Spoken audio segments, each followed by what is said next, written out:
आप सभी को मेरा नमस्कार। मैं बिंदु तिवारी। इससे पहले हमने चक्र के बारे में बात की थी।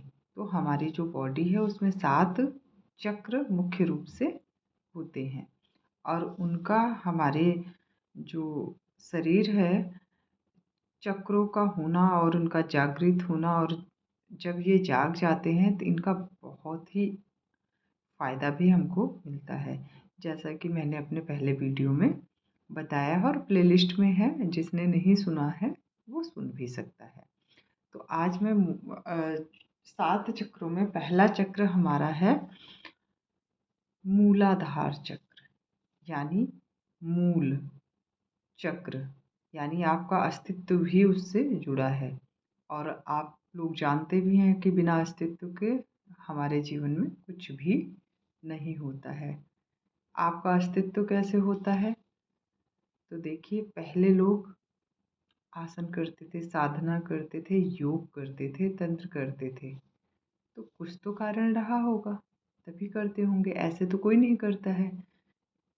यहाँ तक कि लोगों का जीवन भी काफ़ी लंबा होता था, क्योंकि वो संयम बरतते थे। तो इस वजह से आज भी जो लोग अध्यात्म से जुड़े हैं, आध्यात्मिक हैं, स्पिरिचुअल हैं, उनके जो उनका ऑरा होता है, उनके अंदर एक अलग ही तेज, अलग ही एक प्रकाश आज भी है।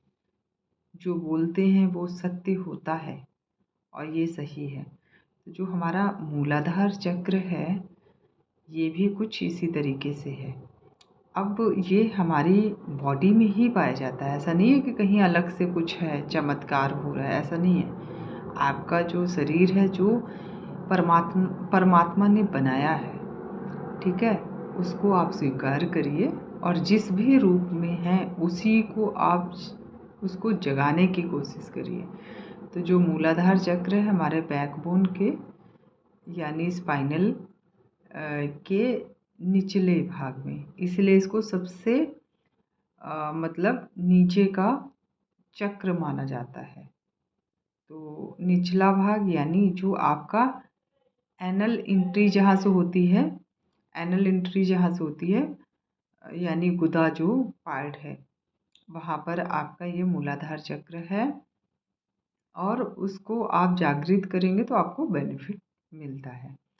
अब इसका संबंध क्या है कि जो आपके पशु और जो मानव है उसकी सीमा को भी निर्धारित करता है और आपकी अचेतन मन से भी संबंधित है ये चक्र। अब देखिए, इसके फायदे क्या क्या हैं।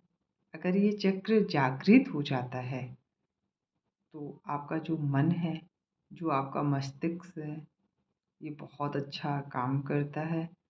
आपको चिंता नहीं होगी, आप किसी तरीके की बात नहीं सोचेंगे और आप अच्छे काम में लग जाएंगे, आप अध्यात्म की ओर बढ़ेंगे।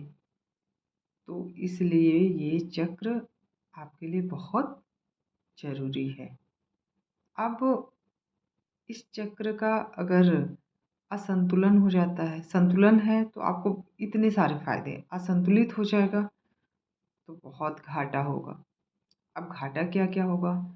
आप चिंता में डूबे रहेंगे, आपको किसी भी काम में मन नहीं लगेगा, आप ऐसे ही भटकते रहेंगे और आपको ये लगेगा कि अब मेरा कुछ नहीं हो सकता है। हमेशा घबराए से रहेंगे, डरे से रहेंगे, सहमे से रहेंगे। तो ये सारी समस्याओं का सामना करना पड़ता है। और ये जो चक्र है, ये आपके पूर्व जन्मों के पर भी आधारित होता है। जैसा कि हिंदू धर्म ग्रंथों में पूर्व जन्म की मान्यता और वर्तमान समय में आप क्या हैं, इस चीज़ पर हम बात करते हैं कि कई बार हम बोल भी देते हैं ना कि पूर्व जन्मों का कर्म रहा होगा आपका। तो ये सही है और ये चक्र भी उसी पर आधारित है।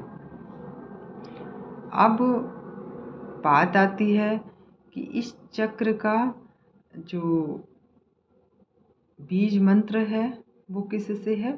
लौ से, यानी लंग से ला से। अब इसका रंग क्या है? तो लाल रंग से संबंधित है ये जो चक्र है हमारा मूलाधार, और यानी कमल की 4 पंखुड़ियों से संबंधित है। और इन 4 पंखुड़ियों का बहुत बड़ा योग यानी संबंधित है। इसके जो मंत्र हैं वो वा है, दंतक सा है, तालव्य सा है और मूर्धन्य सा। तो इससे हम इसको संबोधित करते हैं। और उसके बाद अब बात आती है कि इसको हम जागृत कैसे करेंगे, इसको हम जगाएंगे कैसे? तो बहुत ही आसान तरीका है। आप सरल योग कर सकते हैं इसके लिए, योगासन। तो ताड़ासन आपने सुना ही है। क्यों? क्योंकि जो हमारा मूलाधार चक्र है ये पृथ्वी तत्व भी है। पृथ्वी तत्व यानी पृथ्वी से जुड़ा हुआ है, यानी ये प्रकृति से भी जुड़ा हुआ है। तो आप इस आसन को कर सकते हैं आसानी से। आप मालासन कर सकते हैं, ये भी आपके पृथ्वी तत्व से जुड़ा हुआ आसन है। और आप मतलब जो सरल आसन है। और एक अगर आपको कुंडलिनी अपनी जगानी है तो इसके लिए आप एक अच्छी जगह पर, मतलब साफ जगह हो, समतल जगह हो, वहाँ पर आप अपनी डोरमेट बिछा सकते हैं, चटाई बिछा सकते हैं, या पूजा करने वाला आसन रखें।